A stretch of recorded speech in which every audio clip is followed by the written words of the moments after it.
it's true. You know, it's like we have to honour each other, Chooks. You know, that's my feeling. Yeah. Especially as we talk on this nearly 4 weeks into lockdown, isn't it? True story. Different anyway. Yeah, the energy is. I'm talking to you, but I'm recalling memories. I'm not feeling what's going on now. I'm feeling that. Mm-hmm. The energy now is different out in the world, but we've still got all of this love. There is a lot of there is a lot of love. There is a lot of love. A lot of love. In some ways, it's becoming really condensed. That is what we need because the money's not helped. Real talk. Because even the rich people getting sick. Yeah. Yeah. So that helped. Sorry about that, guys, but you know, usually wealth will protect you. Mm-hmm. So what have you got? Seems like you say, I think love and compassion seems to be the only thing that can combat this. Either you're compassionate other people by keeping a distance from them if you know that they're vulnerable, or you know, something. Yeah. I think one of the things as well is that, you know, it's giving people an opportunity to be compassionate. Okay. Prior to this, we all had to choose, innit? Are you Brexit? Are you not Brexit? Are you Remain? Yeah. Are you Leave? Are you this? Are you that? Are you black? Are you white? Are you... Right. It was just identity. Are you? Are you? Are you? Mm-hmm. You all ended up arguing. You know what I mean? Or not getting involved. You know, there's always that, in the playground, there's always two lots, isn't there? There's one tiny little kick-off.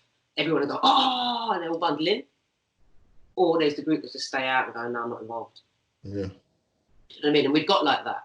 Now everyone's involved. You can't duck it. Yeah. Yeah. Bigmanbj, you can't duck it. Although he seems to have had a bit of a slide, doesn't he? He seems to have come out. Yeah. But we're finding out. We're finding out just what matters, right? Your health is what matters. If you haven't got your health, life is differently difficult. And then you're dead before your time. You know what I mean? It's that. And we take it for granted. When you're little, you think it's going to be forever.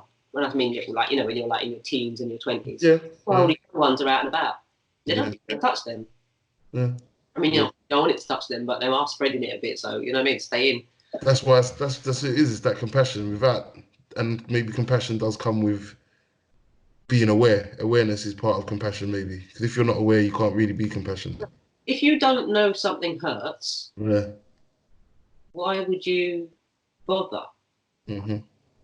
But if you know that somebody is suffering because you yourself have felt that, you know what I mean? You can only do things from your own experience.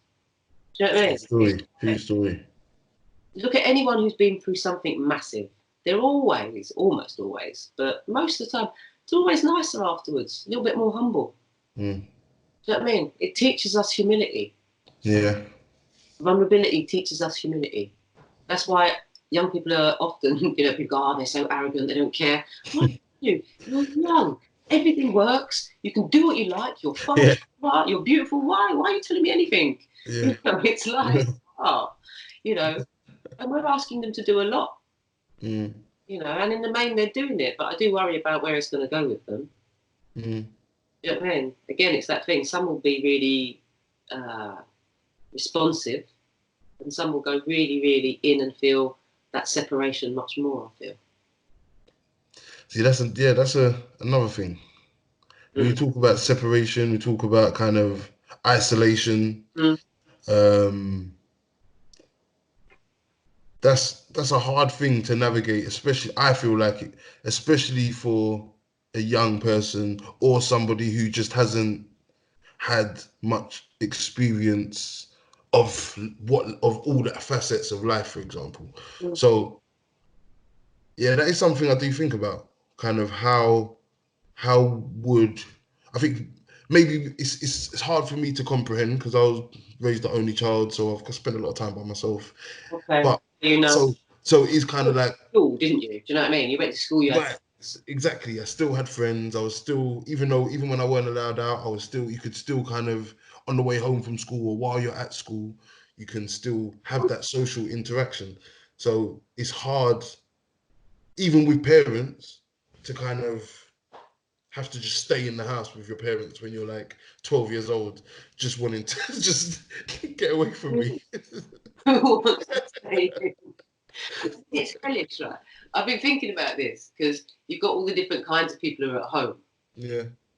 Now, I'm quite used to being at home because since I got ill, I've had to be at home a lot. Yeah, so I've got experience of being in. I'm not on my own. I'm not isolated, but I am in a lot. So I've got a lot of people like that in my life. So we're all kind of going, well, if you don't listen to the news, it doesn't look like that much is happening. Yeah? Elsewhere, I've got people with many, many children trying to juggle key worker jobs, trying to, getting it all right. And then you've got the adolescent kids. Right. And they're just like, no. Their life is shit right now. It's shit. Do you know what I mean? It's so sad. So the really young ones, they're having a lovely time, innit? Mum or dad, whoever, they're at home, they're getting to play, they're doing Play-Doh, they're doing colouring, they've got a little routine going on. You know, if you're under about 7, 6, 7, 8, then I don't know what the 9 and to 11s are doing. They're working out their self-sufficiency, I hope. Yeah, no, the 12 and up, they're just like, this is shit. This is prison. This is exactly what it is. Right? Exactly at 12, I reckon they're just going, oh. At 13, they're getting a bit aggy. 14, it's getting tricky. 15, they're looking to duck. And 16, they're dropping them leaves. They're just waiting for mum and dad to go sleep and jump out of the window. That's what they're on. Literally. Right? There's some proper moves going on out there. Yeah, definitely. Definitely. Because you're saying to them, look, if you go out there, somebody might die. Yeah. One of the things that to say to children, and expect them to understand it. Yeah. Because at the same time as we're saying that, we're sending nurses in without equipment. It's exactly the conversation I was having with my friend the other day. So, yeah, you know, our children are not going out and getting clear messages. I mean, there are no clear messages, I suppose. So we're not, you know, maybe I'm being hard on it. But I don't think you're being hard at all. I think there needs to be clear messaging. You know, or you need to just let them do it then. Stay in. And then you've got all these senior people going off to their second homes. Right. And you think, it's a bit moody. Then you've got nurses having to go to food banks. You've got all these people whose businesses are just like locked off overnight because Boris said, don't go pub anymore. Everyone just went, all right then. He didn't tell everyone that was going to happen and nobody got a chance to say, no, nothing. Yeah. He just went, no, don't go out. Don't go pub. Don't go cafe or pub. We're closing them. No plan, right? So all those people are out there trying to get by. And what did you read in the papers this morning? The MPs have been given £10,000 each to work from home. Lucky them, innit? Yeah, lucky them, innit? Yeah, and that's another thing. And when you think about all those people, the same people you're saying, when you're talking about like the people that run the pubs or the people that go to the pubs, and that's their way of keeping themselves sane when they got to deal with their crazy partner or they got to deal with the kids with whatever. Yeah. And now, not only are the people out of work and out of business, and now they're at home, stressed, dealing with kids that are stressed and lonely and pissed off with. I heard something the other day about is it 5th years, or like year 11 kids that are not going to get their proms now. And you just think, and like all these things that these big experience or their last day at school. They've got no finale, no finish. Yeah. You know, lots of them are brilliant because they're just going, well, you know, because it's life and death. So you can't have too much of a hissy fit. You know, I don't get to wear my dress. I don't get to wear my suit. Yeah, and people are dying. So you do have to kind of have perspective. Yeah. But we do have to acknowledge the trauma of they've been at school all of these years. Balls passed one day. Boris goes, there's not going to be exams. Yeah. School's closed now. I'm not going to do exams. They're all going, whatever. What do I do? Right. Yeah. You've got kids where parents are going, look, you need to work. And they're going, no, we don't. We're not going back to school anyway. Well, we don't know. Do you know what I mean? And so there's not, again, it'll go back to that thing of trauma. Right? Yeah. A worldwide trauma, Jux. There is nobody in this world right now. It's the thing that is connecting us more than anything else has in our lifetime. Fair, very true. Yeah, very true. Nothing else, and it's not a leveler. So there's no point going, everyone's equal. No, it's not actually, because poor people will still die more. That's right? Because they have to go. They have to go to work. They have to be out there. They haven't. No, if you look at the state of America, where it's mainly you know, the rate of death amongst black people is huge, because actually everything about the lifestyles, socioeconomically, yeah. Do you know what I mean? The fundamental problem is their healthcare system. You know, it's mad, that healthcare system. It's crazy. Like, differently mad, right? And we are at risk with that with this NHS. And so, again, that thing at the moment where everyone's there on the doorstep Thursdays, clapping for the NHS. Happy to do that. If that raises anybody's morale, happy to do that. Much rather that we gave them PPE, much rather that they weren't having to die because of a lack of equipment. But everyone knows that, so that's not anything controversial. But there is just something about this whole, the NHS. They've stripped it for 10 years. Yeah. Stripped it. Sent all the brown people away. Go back to your country. Sent all the USDs people, go back to your countries. They'll only come back if you got so many thousands of pounds. And now they're dropping those thousands because they just want everyone back, because actually need people. Yeah. You know what I mean? I'm a bit uncomfortable with aspects of this new, you know, he's a hero, he survived, he's a fighter, fight the NHS, stay home, save lives. No. Yeah. Have a plan, give the people protection, let us out and let us get on with life, because our children are traumatised, our people are tired, and actually this is not the way. That's very interesting. Yeah, I agree with that completely as far as NHS is concerned. I was literally saying, I've got in my jiu-jitsu group, I've got a guy that he's works for the NHS. I think he's more physiotherapy side of things and whatever, and he's obviously putting himself in danger on the wards, and I think he's like rehabilitation from whatever surgeries and all of that sort of stuff. And yeah, when I do think about it, I think, okay, yeah, it's good. We do the clapping on the Thursday evenings, and you know, good for their morale, like you said. But like you say, the NHS has been stripped down for years. There's talk about it being privatized, all of these things. Like, how about the people that, I just hope that once this is all over, and I've got faith that it will all work out. You know, obviously the people will lose their life and all of that stuff, but I do think that at some point, not in a like a blasé way, like oh well, people lose their lives, but I think that's inevitable, that it has happened and it's going to happen until the resolution comes. But I do think, or I do hope, that once it is all said and done, there will be some sort of addressing of financially compensating people that work for the NHS, for example, teachers as well, all the jobs that actually matter to a society working. And I feel like until that's done, this is all bullshit. Yeah.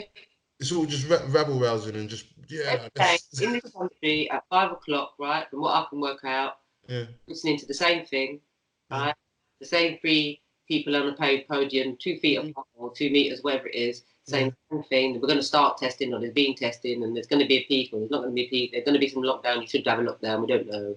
You know, there's not any. They're not saying, look, we know you're under pressure with bills. We're going to sort out your rent. We're going to. I don't know. It's because you can't trust the Tories anyway. Trust. There's no trust, babe. And I'm sorry, because I know sometimes people go, oh, this is not a time to be political. We're all in it together. We are all at risk. We're all in it together. We're trying to solve it together. Yeah. But you cannot take away, any more than you can take away existing trauma or the trauma that's coming from this. You can't take that away. That for 10 years, this country has been in a state of hardcore austerity that's left hundreds, thousands of people dead. Like, deliberately policy making dead. Yeah. But they don't. People, I think, it's people that don't care. Money. Yeah. This is neoliberal disaster capitalism. I mean, look at the state of the world. Come on. It's not like we don't know that everything has been solved with an inch of its actual life.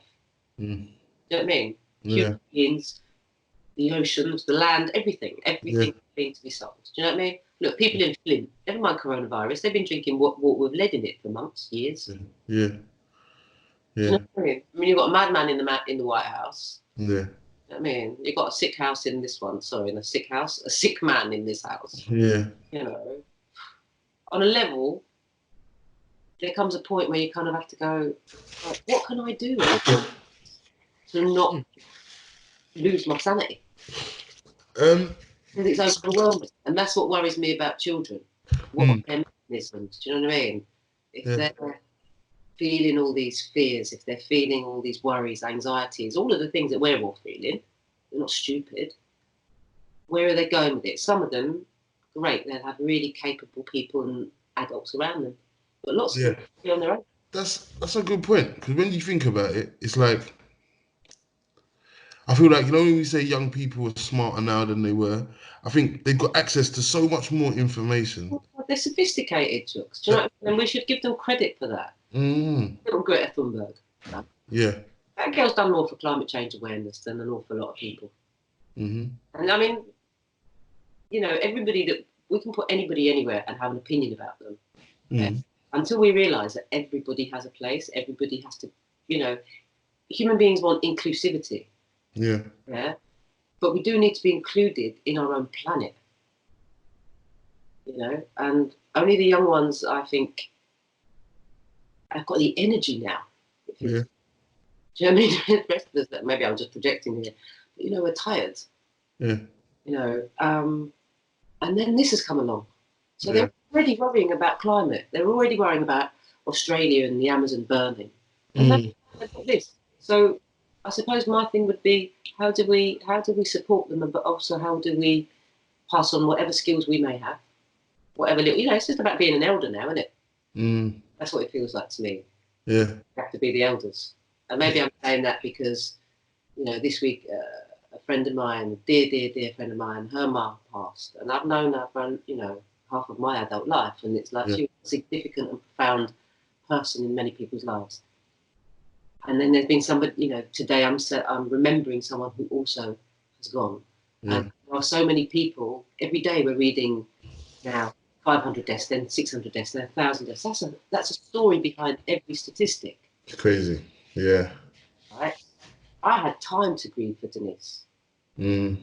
I held her hand as she died. This now that's going around, you can't even be with your loved one. That's crazy, isn't it? Right? Now that, you as a big strong man, me as an adult grown strong woman, I'm processing that, you're processing it. How are our children doing it? Yeah. Some of them will act up, some of them will pay no attention, but some of them are going to be, they'll seek relief in other ways. Yeah. That is something that long term we need to look at as a society. How are we going to do it? I'll always come back to my usual little framework.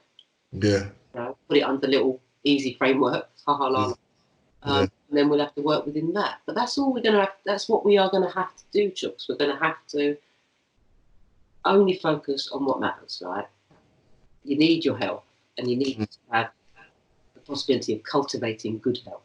And so many people haven't got that. So we have to always be striving, right? And mental health is such a huge part of that. And the nasty things that people have got used to saying to each other, to the way people speak online, it's not good for your mind. Do you know what I mean? And the way the politicians have been absolutely either slewed at times, so people come to really despise them, or they themselves have behaved in ways that people are feeling slighted. There's so much division, and the only thing that everybody wants is to be healthy, to be happy, to be loved, and to laugh. I guarantee you that.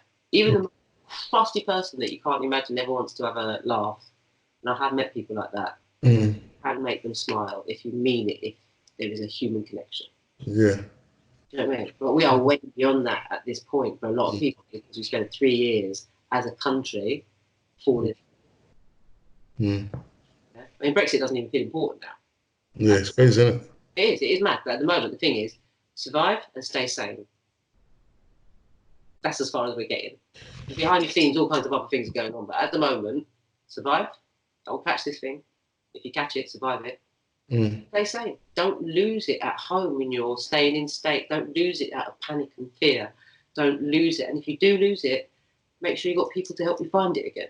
You know what I mean? Because people will lose it, but it's also about not demonizing people. Not coping and saying, oh, you've got all this extra time, you must learn a new skill and you should do yoga. And, you know what I mean? And you go online and all these people are going, work from home, I'm on Zoom. And you just go, great. And it works. But there is also a need for human connection and reflection. Fair. Very fair. I think that's another profound one there for me. I think because I'm guilty of sharing that meme of like, oh, if you come out of this lockdown and you haven't got a new skill or haven't done this, that, or the other, you didn't have, what was it? You didn't not have time. You just didn't have discipline or some judgmental statement. Do you know what I mean? People judgment going out there, jokes. Yeah, it's fair. It's true. Really, we should just do a meme that just goes, "Yo, flop." Yeah, really. Yeah, that's really what's being said. Flop. And you're not even taking into consideration, like you said, you might literally just have fucking 4 kids sitting in your house, sitting down. 4 children sitting. Too angry at the world for stealing their 15th and 16th year of school or whatever it is. You got 2 kids that don't even know what's going on. With your no money because you lost your job. With no money. Yeah, and it's crazy. The rent man knocking, saying, well, if you can't pay in cash, you can pay in kind. Is it? Can you imagine? Yes, I can. And then people, because you want to go and walk in the park. Craziness. Yeah, you're not even allowed to go for a walk and say, you know what, let me clear my head before I kill this man. But even if that was fair, right? So in Haringey, people are getting stopped. Yeah. But down in Richmond, people are not getting stopped even when they're flocking along the River Thames, right? Yeah. Not apart, right? Yeah. Who stops who? It's a really interesting time because we have to take responsibility. We have to self-govern. We have to decide not to. You know, I would love to go out. I would love to go out there, breathing everywhere. You know, touch things. I want to do that. I feel. Right? Yeah. On another hand, I don't want to go out there. I'm fully shook. I go out there. I'm wrapping my face. I'm like, oh God. Yeah. What are you doing? Where does this stop? The nurses and the doctors are going in. The supermarket people are going in. All the people are going in without protection. So what are we all doing? All hand sanitizing and spraying down the groceries and, do you know what I mean? Getting all chapped hands because everyone bought Dettol but nobody bought hand cream. You know that? This is so true. So true. My hands are hammered right now. Even that, right? Even the hand washing. People are going to two camps. Some people are going, oh my God, I've never washed my hands so much. They're dry and cracked. Other people are going, see how you're nasty? Is this new to you?